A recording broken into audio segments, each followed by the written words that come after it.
Moussa Diakhaté ñu ngi lay nuyu di la dalal ci Rewmi FM. maa ngi leen di sant di leen gërëm yéen waa Rewmi FM di nuyu seeni auditeurs seeni internautes seeni ñëpp ñoo xam ne ñu ngi leen di suivre à travers le monde. nga yor kàddu Bokk Gis Gis tey jii mu mel ni Bokk Gis Gis investir nañu ki nga xam ne mooy seen leader di Pape Diop ngir nag mu jongante ci chaise jaraaf bu Ndakaaru wax ñu ci un peu lu leer. waaw li nga wax du lépp foowul waaye baax nañu leeral.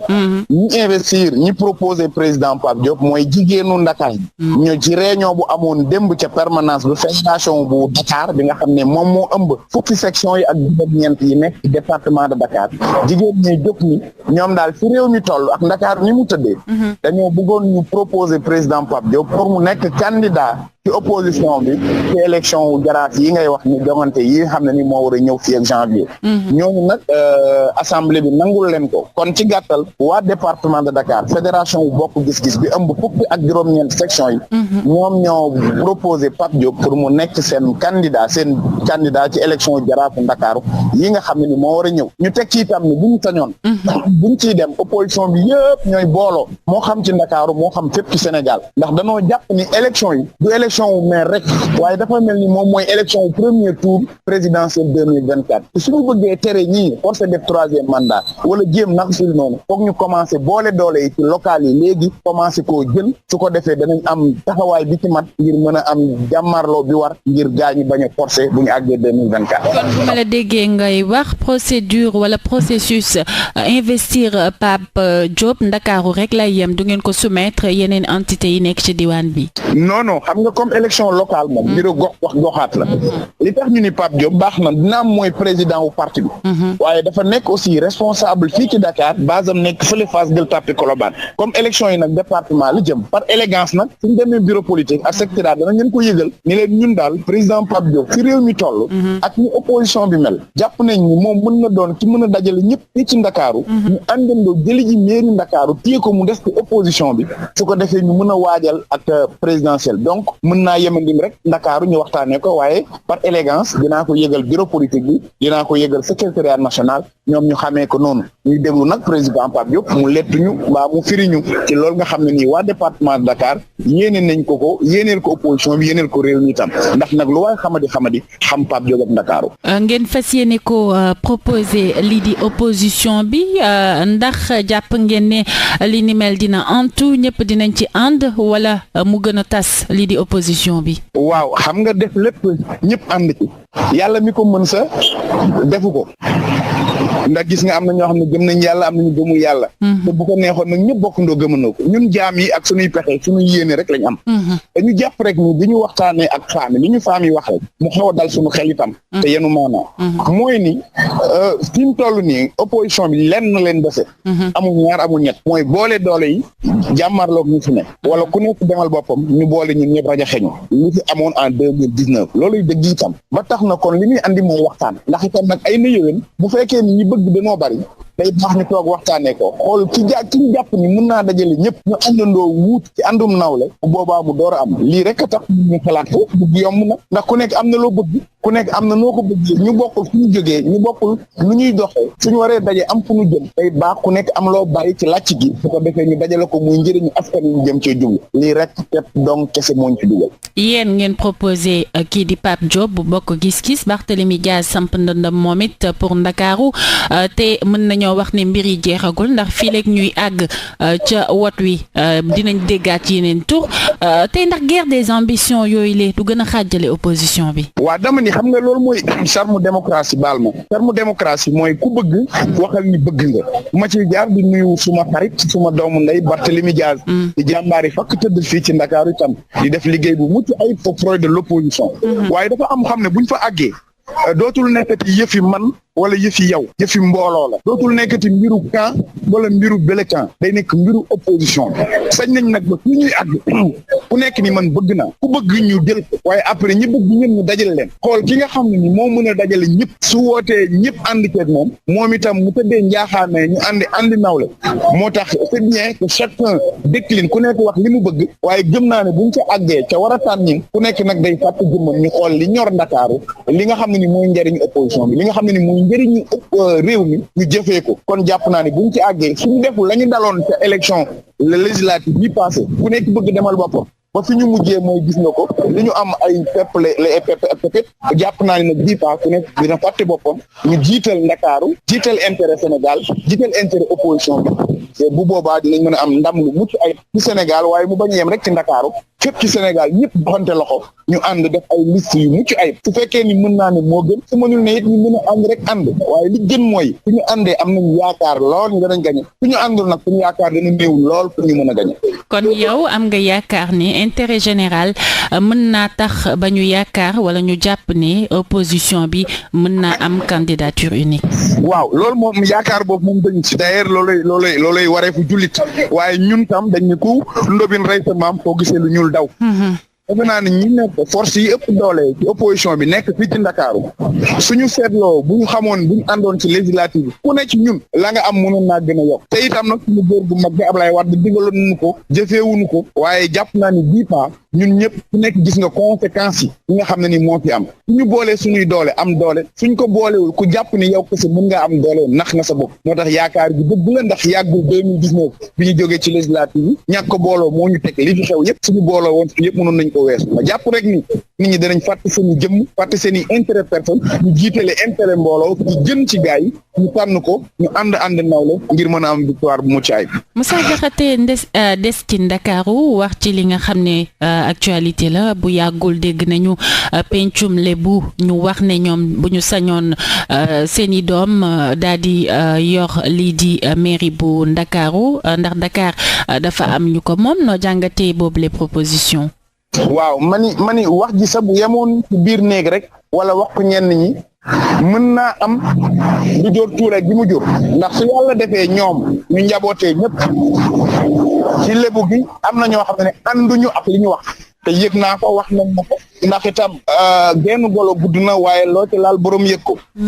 samay doom seeni deret jaxasoo naag tereetu Lebu gi ndax sama soxna yaayam Lebu la donc ma jàpp ni moom it Lebu la ak keneen ak keneen te ñoom gisewuñu nii kilifa yooyu waxee ma jàpp rek ni xëy na erreur de communication la ndax Alaaji Moussa Samb imam sama kàll dama yaakaar ne xëy na daa añuloon grand sëriñ itam jàpp naa ni xëy na moom li mu far politiquement ndax itam loolu kenn du ko wettable li mu nekk ci camp président Macky Sall xëy na moo tax mu tànn ñu ànd ak Macky Sall waaye Lebu gi bari na ñu nekkul ci pouvoir bi ba tax na kàddu goo xam ne dañ koy wax mu mën a féewale askan wala consort yi war nañ ko muytu rawatina su jógee ci kilifa yoo xam ne bu daay amee ñoo war a jóg fay ko ma jàpp rek ni erreur de communication la yu ñu war a muytu la moo xam ci Lebu gi moo xam ci Tukulóor yi moo xam ci séeréer si moo xam ci wolof bi fépp fu kàddu jógul nattukaay bi doon mbiru xeet wala waaso lu ñu war a xeex la lu ñu war a ñaawlu la lu ñu war a muytu la ndax réew mi nag dafa laaj dal dafa laaj juboo dafa laaj booloo te ñoom dañ leen ciy xaar en tant que imam en tant que grand sëriñ ndax kat ñoom ñoo nañu sax Lebu gi ci mbaaxam ci yaatoyam te ñëpp xam ko dem nañ ba naan dañuy créer 13e penc pour jagleel ko ñi nga xam ne nii dañoo fekk baax fii ci Ndakaaru wala baax fekk leen fi ndax nekk bi ñu nekk ak dëkkin ba tax na jàpp naa ne foo yëgate kàddu buy boddi su boobaa di nga yàq sa wëy di nga yàq sa taxawaay te mën naa tasaare sa njaboot donc lu mat a moytu la ñu leen ciy invité bu ëllëgee yu mel noonu ñoom suñu ay kilifa lañ mënuñ am lu leen ëpp waaye ñu moytu di waxee noonu ndax mën naa féewale njaboot gi. waxtaanee tournée économique bu njiitu réew mi doxantu nemmeeku ci bët gànnaaru réew mi nan nga ko jàngatee. waaw njàngat li moom defe naa ni nee na fàng damay wax ni président jóg di wër réew mi di xool liggéey yu mu def wala yu mu defoon wala yu muy waaj a def dara aayu ci li ci aay kay mooy mobilisation yi ñu gis. te moom président mu waxoon ñu ci làmmiñu boppam muytu leen ci daje yu ñàkk solo yi ndax mbas maa ngi ci jógewut li mu wax nag ak li muy jëfee dafa waroo looloo tax itam ñaare su waxee nit ñi duñ ko fu laal lool muy lu regrettable ndax bu ñu sañoon itam bu nit ñi di jóg ñëppay jógandoo di sàccandoo di dóorandoo surtout bu dee intérêt wu Sénégal la waaye bu fekkee ne ñu jiite la ñuy wax day waroog la ñuy jëf dina jafe loolu nit ñi toppandoo leen ci lañ bëgg a jëf loolooy waral léeg-léeg suñu waxoo ñaare nit ñi duñu addu wala bu ñuy addu duñu addoo ñoom ni ñu ko bëggee li xew rek itam nag politique la ndax yéen xam ngeen ni barki Dembo Njaay am na lu xew ci réew mi ñu koy naqarul lool nag. muy violence ñu ko gis toj yeeg yàq yeeg yooyu yaakaar naa ni day gàkkal deru Sénégal te képp kuy doomu Sénégal amoo ci waroo cee am fierté waroo cee ànd waaye bu fekkee nii la bëgg a dalalaatee xelam ak ay ñoñam maanaam fu mu dem ñu dugal ay nit Ndakaaru yeb leen di leen fay juróomi junni waxuma ko de ci rajo bi laa dégg ñu koy wax wóoruma itam ni am na waaye dama ni bu dee loolu la mu ngi nax boppam moom itam daa mel ni goney Sénégal tontu nañ ko ndax ca keroog ba muy def discours dani moom du gis lu xonq waaye waxuma ne gisul lu xonq waaye mu ngi dund lu xonq il ne voit pas le rouge il est en train de vivre le rouge loolu nag li koy wanal mooy askan wi kontaan nañu au lieu de wut ay nervi ñu leen di dóor ak saaga déglu leen ba fexe faj seen i soxla yaakaar naa ni muy solution bi ci ëpp solo que di jaay doole ko di buuxante ndax nguur bu dul nguuru yàlla billaahi day jeex. ñu gis ci réseaux sociaux yi ak it ci ay taskatu xibaar ñi nga xam ne ñoo jot a ànd ak ñoom ci tournée bi fësal muy ay nervi yi nga xam ne depuis quelque temps coow laa ngi gën a bëri ñu ngi leen di gis tey jii nan nga jàngatee phénomène boobu. waaw phénomène boobu phénomène la bu ñuy ñaaw surtout su jógee ci ñi nga xam ni ñoom ñoo waroon ko xeex ko suñ koy def day mooy permettre ñeneen itam wuti seen i nerve di fayo waaye violence bi ni mu mel Sénégal war naa interpeller kenn ku nekk ci ñun fes na lool ci arène politique bi waaye mu ngi ci ba ca classe école ba mu ngi ci ba ca koñ ba mu ngi ci ba ci kër ya loolu nag day interpeller ñëpp sociologue yeeg sénégalais yeeg même waxin wi amul teggin même waxin wi amatul yar amatul worma kuy dugg ci classe fekk sa maître mën koo xoj fa la violence mën a yem waaye nag li koy waral mooy ji nga xam ne ñoo waroon doon royukaay waroon jëfee ñu leen di roy su fekkee ni ñoom dañuy wujjante ci ku ëpp garde corps ku ëpp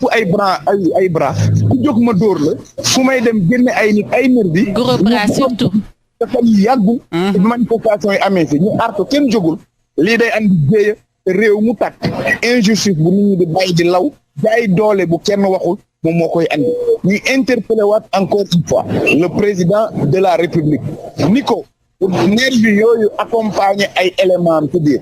ñuy taaral démocratie ñu koy màggal moom chef de l'état ndax kat ñoom ñoo war a xeex li ni mel suñ ko jëfee dana pousse ñeneen itam ñu révolté wu nekk ci frustration jàmmaarloog ñoom te day jur violence te fu violence am jàmm du fa am fu violence am développement du fa am te su boobaa Sénégal rek donc kott moo ci nërmeelu ñu nekk ci 6e mois li des ngir at mi jeex